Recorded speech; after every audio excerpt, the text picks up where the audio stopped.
3 carjackings, a deadly shooting, and a multi-state chase all in one day. Good afternoon, and thank you for joining us for KREM 2 News First at 4.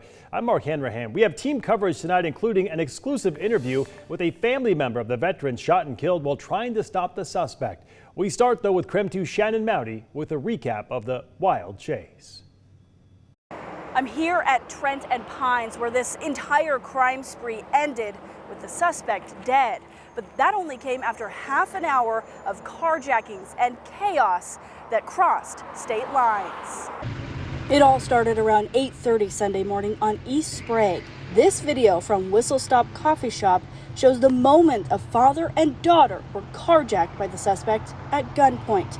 There, at the top of your screen, the suspect raises what Spokane County Sheriff John Knowles called an AR-15 style rifle. You can then see and hear him rev the stolen car away as sirens approach.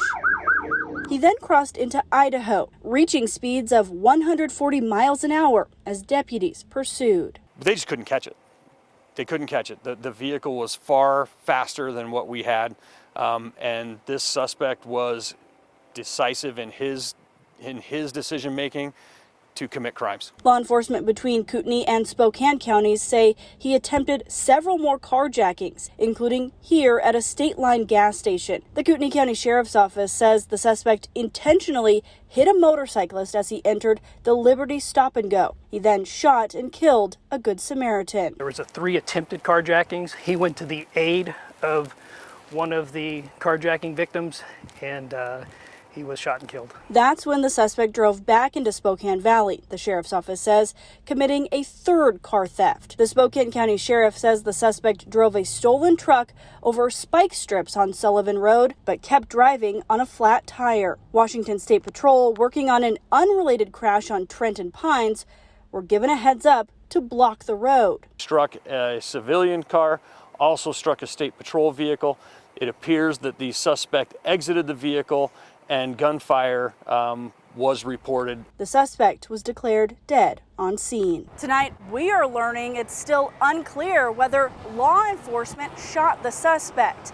The Spokane Police Department is now independently investigating. A spokesperson tells us they should have more definitive answers in the coming days. Shannon Mowdy, KREM 2 News. We turn now to KREM 2's Regan Gallo, who is live at that Stateline village near where the bystander was shot. Authorities have not released the name of the victim, but KREM 2 spoke with the family who says his name was Gary Hill. Regan, what have you learned about the man who lost his life trying to help? Well, the Kootenai County Sheriff's Office told me right behind me this is where everything happened, and reports say that amid the chaos, a Good Samaritan went to go help and saw what was going on, and that's when the suspect then killed and shot that Good Samaritan. I have now since learned that that Good Samaritan is not only a Navy veteran, but also a grandfather and father.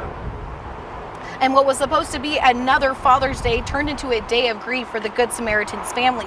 I spoke with the son, and he told me his dad's name is Gary Hill. He served in the Navy from 1978 to 1988 and was deployed across the world. He then worked for Boeing. Originally from Oak Harbor, Gary later moved to Spokane where he had family near him. He became a busy grandfather caring for his family, and his son Charlie Hill says he is not surprised that his dad tried to help when commotion began. It's just who he was as a person, and being in the military, being that specifically trained, he was trained to run in a gunfire, and he was trained to put his life down to protect others, and that's exactly what he did that day. Authorities also informed KREM 2 Gary Hill was armed but could not react quick enough before the suspect shot him. Gary Hill left behind 3 children and 3 grandchildren. His son also told me his mom died of cancer in 2017, and he finds it comforting that they are now in heaven together. Now, his son Charlie Hill has since moved out of Washington State, but is coming back to the area to bury his dad's ashes at the Washington State Veterans Cemetery in Medical Lake. As we continue to learn more about this case, we will continue to understand what happened to all those others impacted by this tragic incident. I'm here at the Stateline reporting. Regan Gallo, KREM 2 News.